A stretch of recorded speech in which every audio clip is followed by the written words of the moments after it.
A black doctor, returning home from a grueling 48-hour shift at an overseas medical relief mission.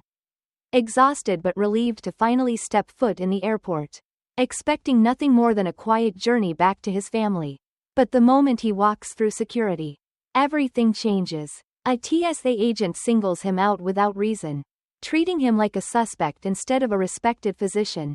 The humiliation is public, the scrutiny relentless. And then, just 7 minutes later, a decision is made that leaves everyone stunned. He's denied boarding on his own flight. What happens next shakes the entire terminal, exposing a deep, painful truth about who is truly seen as belonging and who is not. Stay with me. This is a story you need to hear. Before we begin, let me know where you're watching from. And if this story resonates with you, don't forget to subscribe for more. It started as just another flight home, but it became something much bigger. The airport was a world of its own. Polished floors reflecting fluorescent light. The steady hum of movement. Voices merging into an indistinct murmur, punctuated only by the sharp interjections of flight announcements. It was a world where everyone had a destination. But not all had the same path to get there.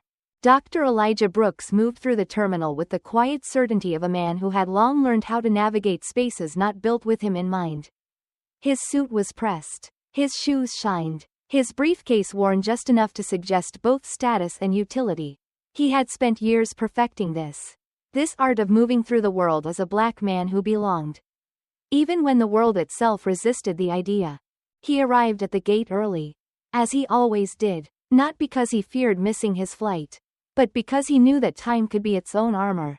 If there was an issue with his ticket, if there was a misunderstanding, if someone, anyone, decided that his presence in first class was an anomaly to be corrected, he wanted to give himself the advantage of patience.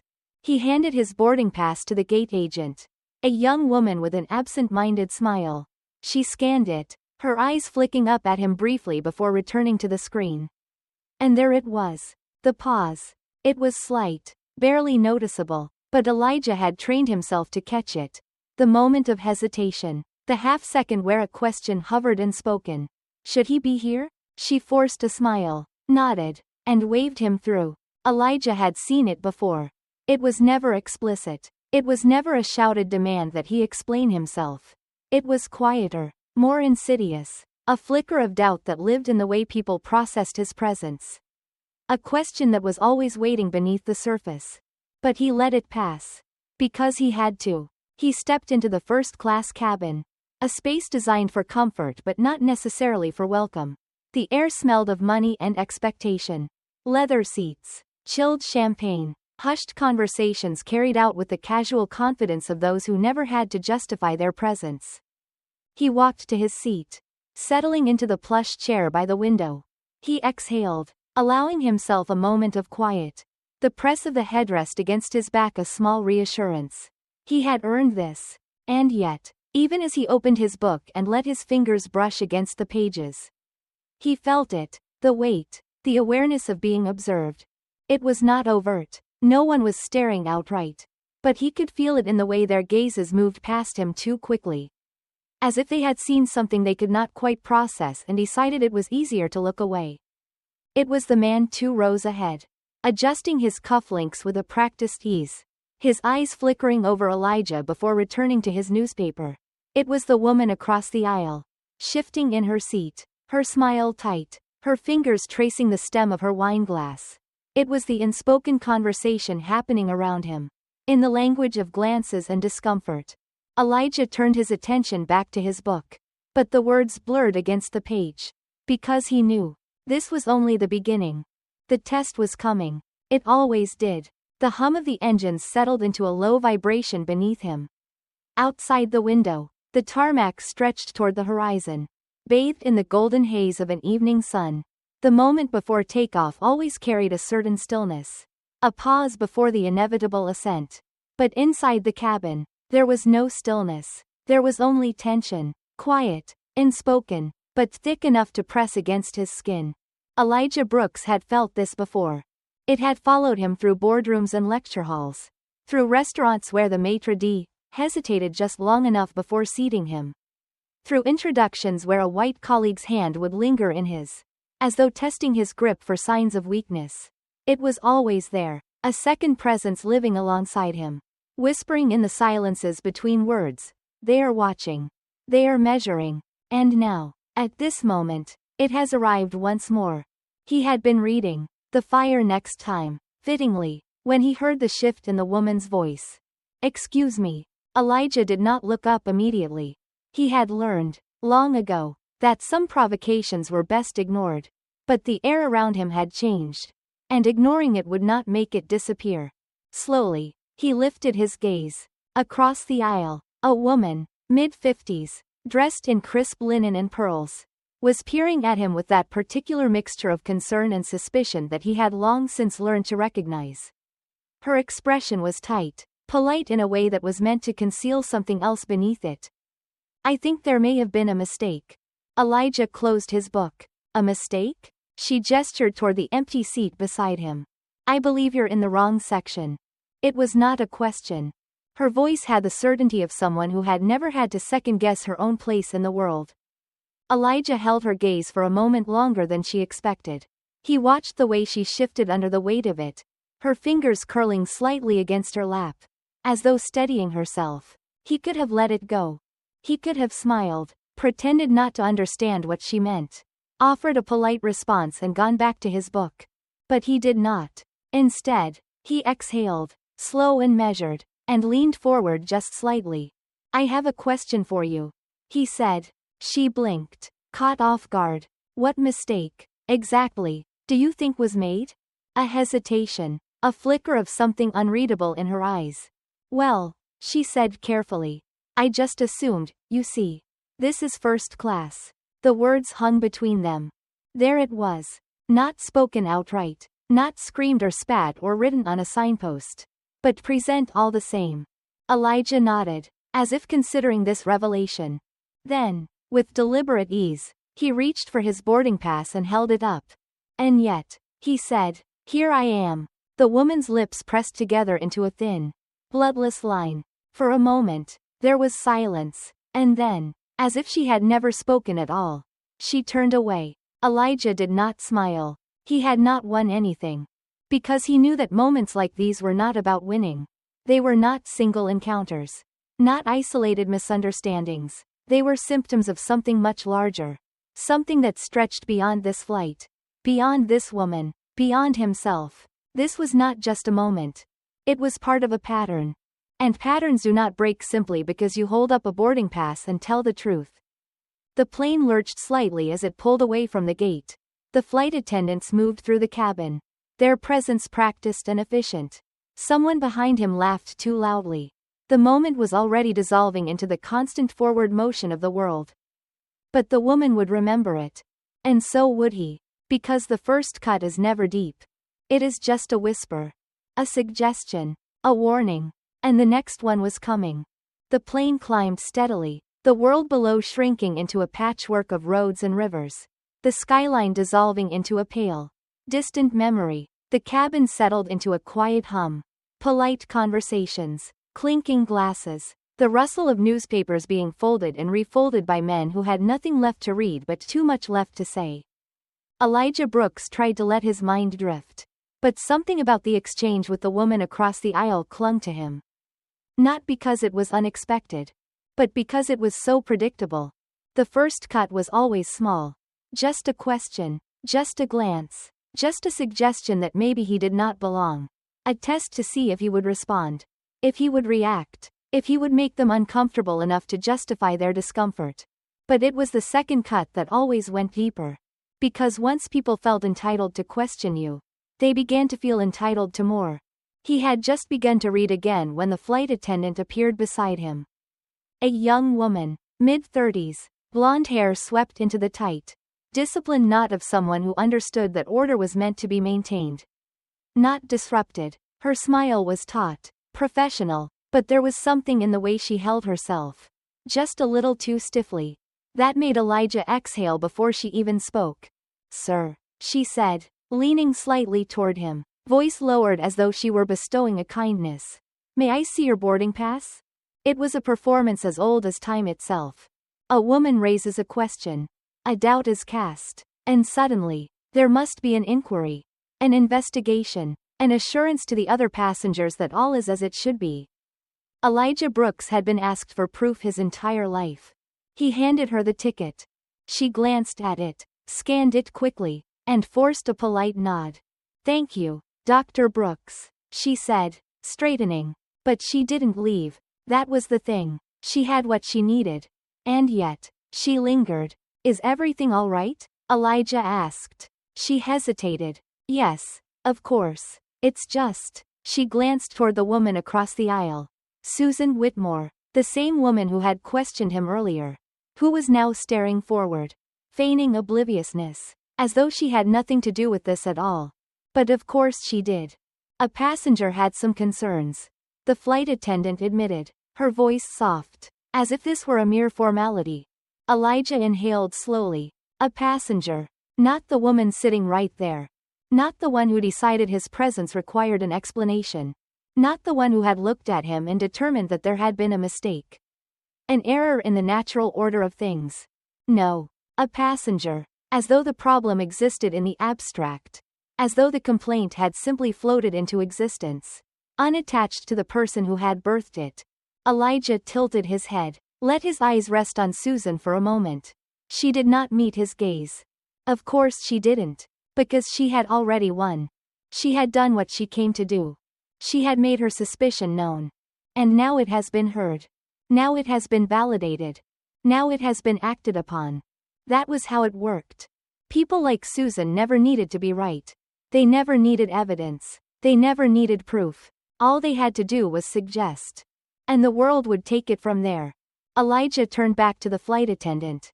"And now that you've seen my boarding pass?" he asked. His voice steady. She straightened. "Now that I've seen your boarding pass, Dr. Brooks, I can assure you there's no issue." There never was. But she had come anyway. Because someone had asked her to. Because the machinery had been set in motion. And Elijah knew that if he pressed the issue, if he so much as let the weight of his frustration show, he would become the problem. Not the accusation. Not the assumption. Not the unspoken rule that a black man in first class was an anomaly that required examination. No. Him. "Then I suppose that settles it," Elijah said quietly. The flight attendant hesitated as though she wanted to say something else. Something human. Something that acknowledged the absurdity of it all. But she didn't. Because her job wasn't to acknowledge. Her job was to move on. So she did. And when she left, Elijah turned back to the window, watching the clouds shift below him, knowing the next cut was already waiting in the wings. The quiet war of the flight continued.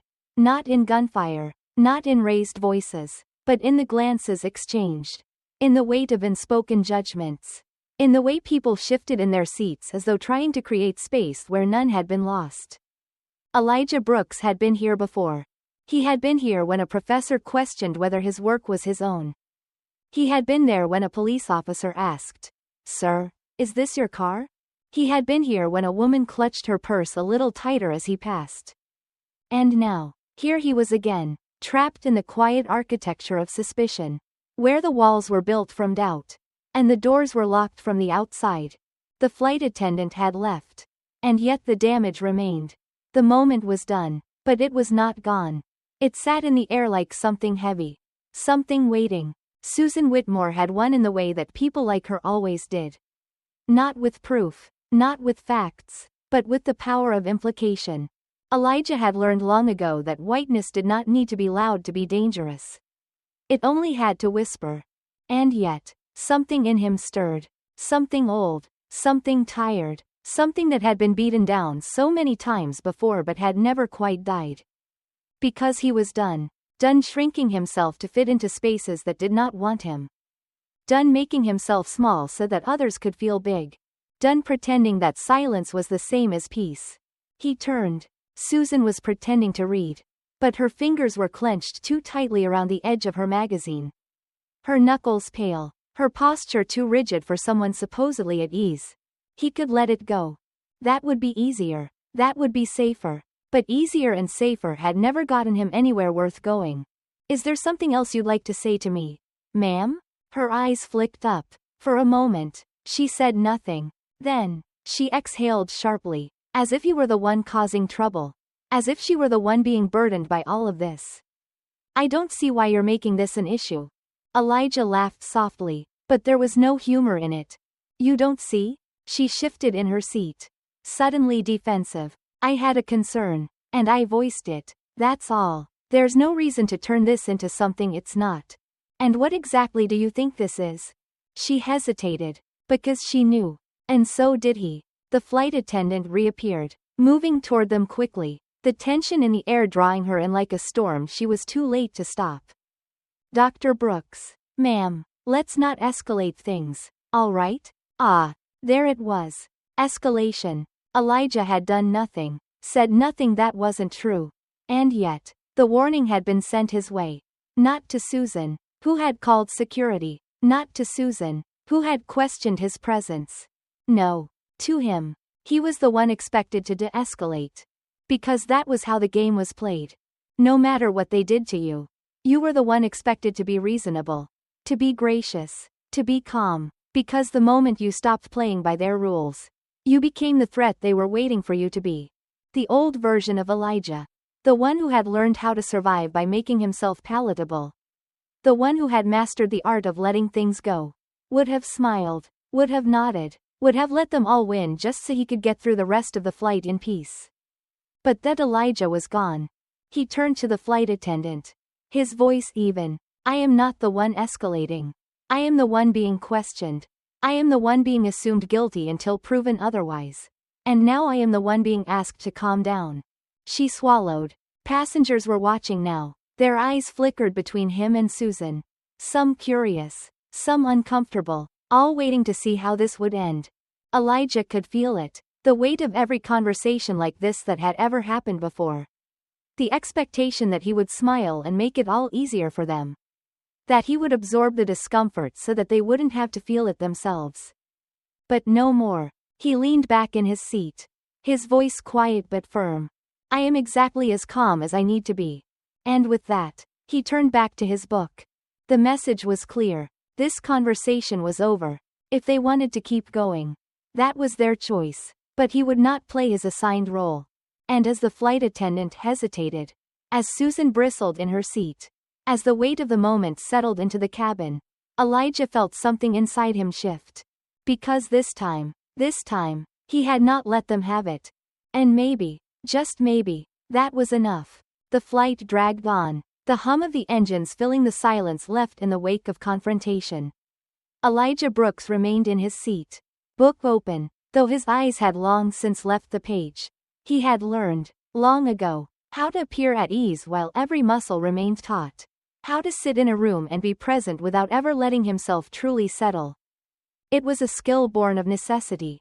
Because when you were a black man in spaces where you were not expected, where you were not welcomed, you learned to carry yourself in a way that made people less afraid. You softened your edges, dulled your presence, became careful with your words, careful with your expressions, careful not to give them a reason to decide you were dangerous. But today, he had chosen something different. And the choice was rippling outward. Susan Whitmore had not spoken since their exchange. But her silence was its own statement. Her jaw was set, her fingers tense against the pages of the magazine she was pretending to read. She had expected him to yield, to apologize, to make himself smaller so that she could feel bigger. But he had not. And she could not stand it. Because for people like her, it was not enough to be right. She had to be proven right. And so, she called again. Another flight attendant arrived. An older man this time. His uniform pressed. His demeanor unreadable. He knelt slightly beside Susan's seat, listening as she murmured something in hushed tones. Her eyes darting toward Elijah in quick, measured glances. He didn't need to hear the words. He already knew them. I just feel uncomfortable. I don't want any trouble. But I think it's important to be cautious. I'm not saying he's done anything wrong. But, he had heard them before.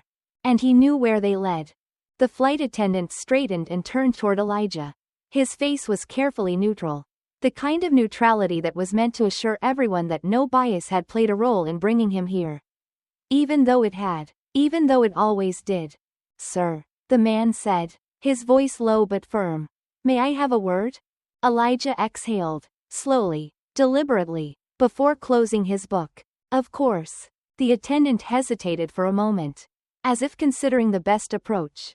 Before speaking again, some of the passengers have raised concerns. There it was. Not Susan Whitmore, not the woman sitting right there, watching this unfold with barely disguised satisfaction. No. Some of the passengers. It was always some of them. Never just one. Never just the person who had decided you didn't belong.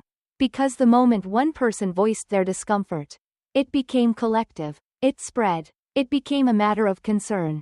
That was how racism disguised itself as policy. As a procedure. As for safety. Because they never had to say it outright. They just had to act. Elijah sat still. Let the weight of the moment settle between them.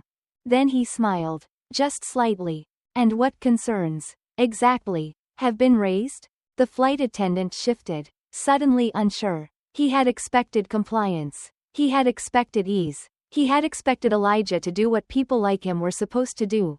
Nod. Accept. Leave. Instead, Elijah was asking him to say it. To name it. To take ownership of what was happening. Sir, we just want to ensure that everyone is comfortable. Including me? A pause. A flicker of something. Hesitation. Maybe even guilt. Before the attendant recovered. Of course. Elijah studied him for a moment. He could see the man's discomfort. The way his weight shifted slightly. As if standing too long in this conversation might burn him. He could see Susan, her eyes averted now, suddenly unwilling to meet his gaze. And he could see the other passengers. Some watching. Some pretending not to. Some waiting to see what would happen next.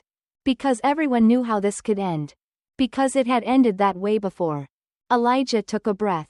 He could push. Could ask the attendant if he would have come over if the roles were reversed. Could ask why his presence was the problem. And not Susan's paranoia. Could ask why, in a world where black men were so often seen as a threat. No one ever considered what it meant to be threatened. But that was not why he was here. He had a flight to take.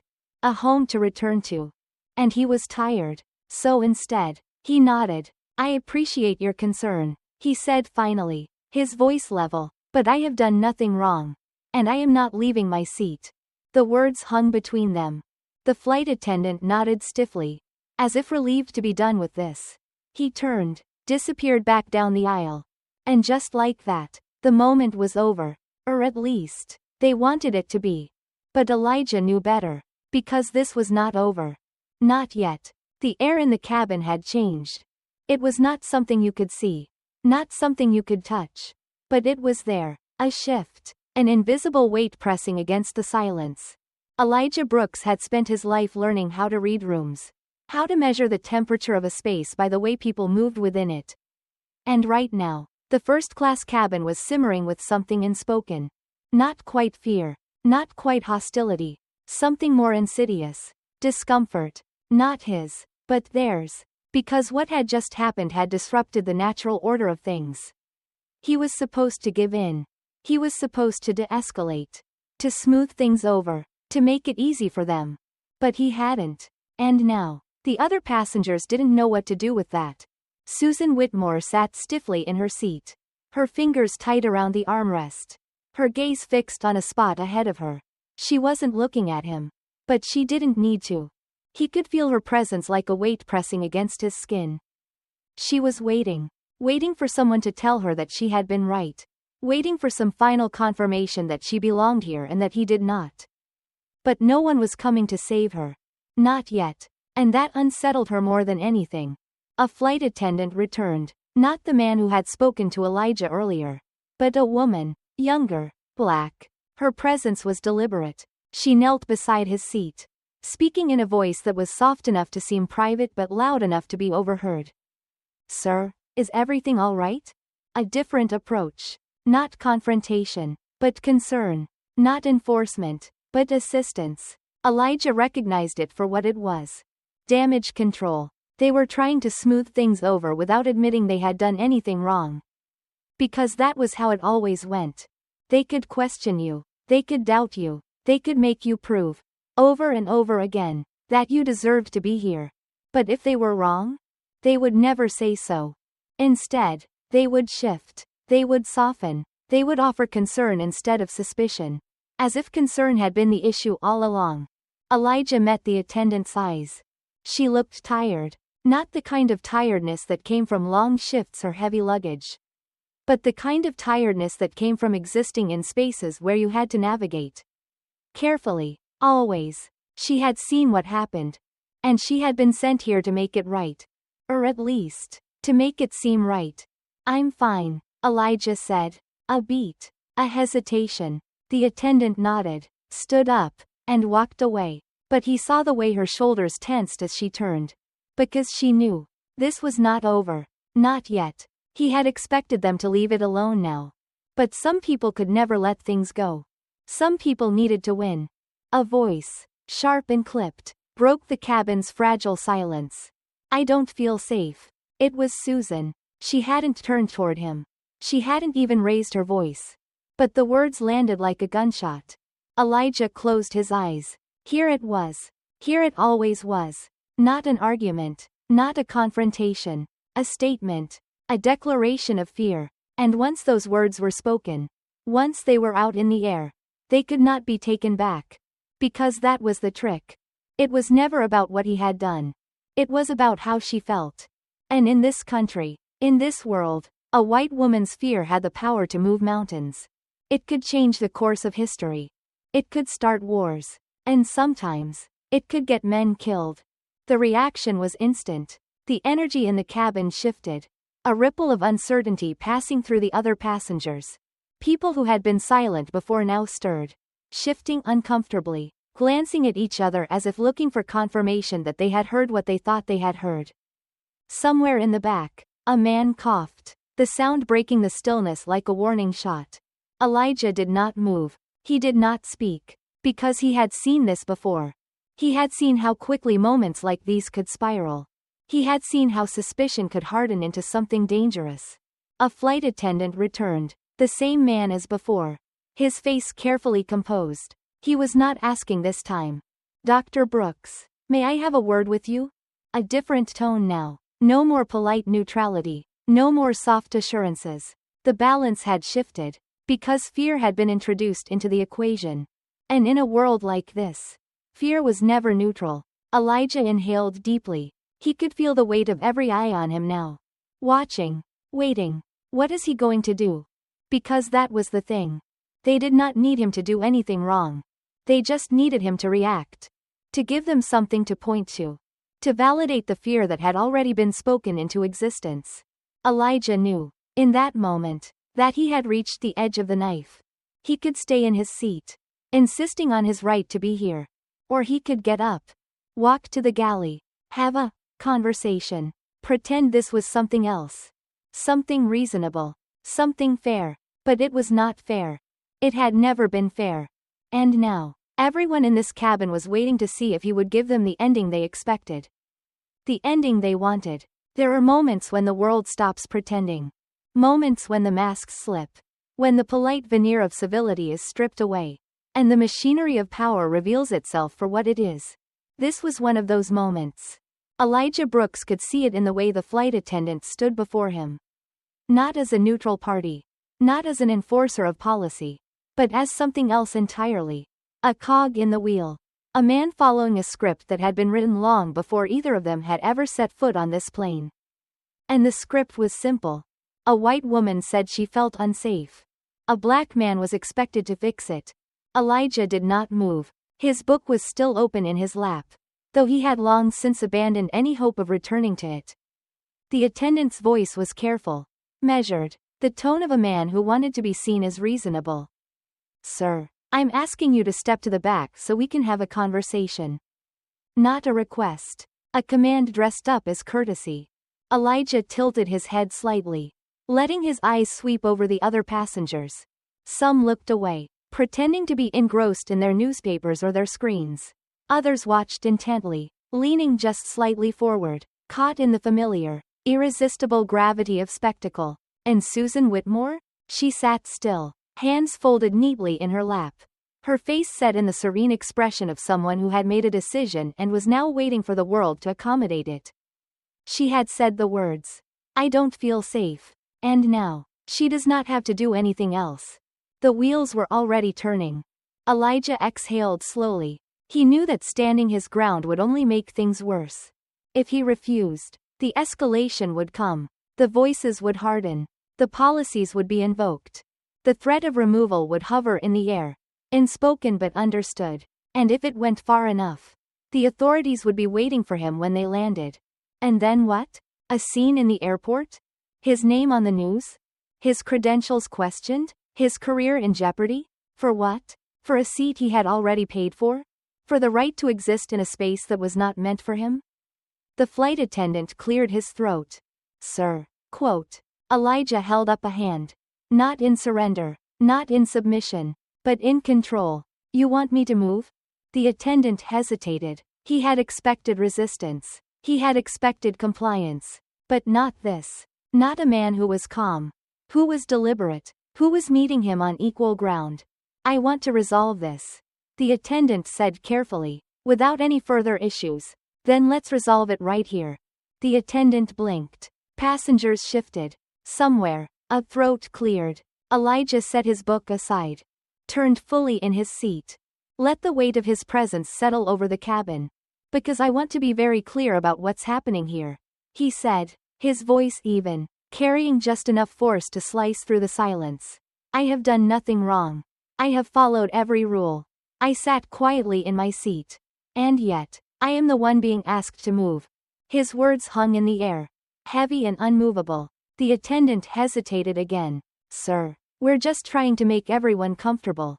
Everyone except me." Another shift. More eyes. Now the weight of the moment was moving beyond Elijah. Stretching across the aisle, pressing against the passengers who had been content to watch but not to act. Because that was the thing about silence. It could protect you, or it could betray you. And now, for the first time, some of them were realizing that their silence had made them complicit. A man in a gray suit, seated 2 rows ahead, cleared his throat. "I've been on this flight the whole time," he said, shifting uncomfortably. "He hasn't done anything." A woman, younger, on her phone, barely looking up. "Yeah, this is kinda weird." A murmur, a ripple. Susan's face tightened, because she could feel it. The narrative was slipping. And for people like her, there was nothing worse than losing control of the story. The flight attendant hesitated. He had a choice to make. To double down. To follow through with what had been set in motion. Or to step away. To let this moment pass. To retreat before the full weight of it collapsed onto him. Elijah did not blink. He did not fidget. He did not give them what they wanted. The nervousness. The aggression. The moment of defiance that would justify everything that had led to this. He just waited. The attendant exhaled. Stepped back. "Thank you for your cooperation, Dr. Brooks," he murmured, voice tight. And then he turned. Walked away. Susan's lips pressed into a thin, colorless line. She did not speak. She did not look at him. Because there was nothing left for her to do. The cabin shifted back to normal. Conversations resumed. Drinks were poured. The false sense of order restored. But Elijah knew better. The order had never been real. And neither had the victory. Because tomorrow, or next week, or next year, this will happen again. Maybe not to him, but to someone else. Because the system did not change just because one man refused to bow to it. It endured. It adapted. It found new ways to disguise itself. And so, Elijah leaned back in his seat.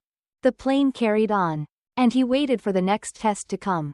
Because it always did. The plane hummed steadily through the night. The world below nothing more than darkness and scattered lights. Stretching endlessly into the unknown. Elijah Brooks sat in his seat. Unmoved. His fingers rested lightly against the closed cover of his book. He was not reading. Not anymore. He was thinking. Because something had shifted. Not just in the flight. Not just in the passengers who now stole cautious glances at him but said nothing. Something deeper. Something that stretched beyond this plane. Beyond this moment. Beyond even himself. Because the truth had been exposed. And now, no one knows what to do with it. Susan Whitmore had not spoken again. She sat rigidly, staring forward, her hands gripping the arms of her seat as if holding onto something that had already slipped through her fingers. Because she had lost. Not in the way she had expected. Not in an argument. Not in some grand display. But in silence. In the absence of validation. She had expected the world to rally behind her. And instead, it had simply moved on. Not because it had chosen to do what was right. But because it had realized that choosing otherwise might be inconvenient. Because that was the way of things. Not bold admissions of guilt. Not grand reckonings. Just small, quiet recalibrations. The kind that allowed people to pretend they had never been wrong in the first place. The flight attendant returned once more. But this time, his approach was different. No tension. No urgency. Just quiet acknowledgement. "Dr. Brooks," he murmured, "can I get you anything?" It was a peace offering. Not an apology, because apologies required ownership. Just an attempt to smooth the edges. To return to normal. But normal had already been shattered. So Elijah met the man's eyes. Considered him for a moment. And then simply shook his head. "No, I'm fine." And that was the end of it. The attendant nodded, turned, and disappeared down the aisle. And just like that, the world resumed its rhythm. The plane pressed forward. And Elijah let out a breath he hadn't realized he'd been holding. When the pilot's voice crackled over the intercom, announcing their descent, Elijah closed his eyes for a brief moment. Not in exhaustion. Not in relief. But in preparation. Because he knew. He knew that the moment they landed. The moment they stepped off this plane and back onto solid ground. None of this would matter. There would be no headlines. No reckonings. No justice. Just another flight. Just another moment. Just another black man who had to prove, yet again, that he belonged. Because the battle did not end at 30,000 feet. It continued in the airport terminal. In the streets. In boardrooms and classrooms and courtrooms. In every space where silence had been mistaken for peace. The wheels touched down. A brief jolt. Then the slow, inevitable roll toward the gate. People began shifting, gathering their belongings, shaking off the stillness of the flight as if waking from a long and uneasy dream. Elijah remained seated, watching, waiting, because he knew that what had happened here would happen again. Because he knew that for every battle won, there were 100 more waiting just beyond the horizon. But for now, for this moment, he had held his ground. And sometimes, that was enough. Not to change the world, but to remind him that he was still here. Still standing. Still flying. Even when they tried to bring him down. As the doors opened and the passengers began filing out, Susan Whitmore stood. She hesitated. Then, for the first time since this began, she turned toward him. Their eyes met. A beat. A flicker of something unspoken. And then she looked away. Because there was nothing left to say. She had already said enough. And Elijah? He simply smiled. Not because he had won. But because, for once, he had refused to lose.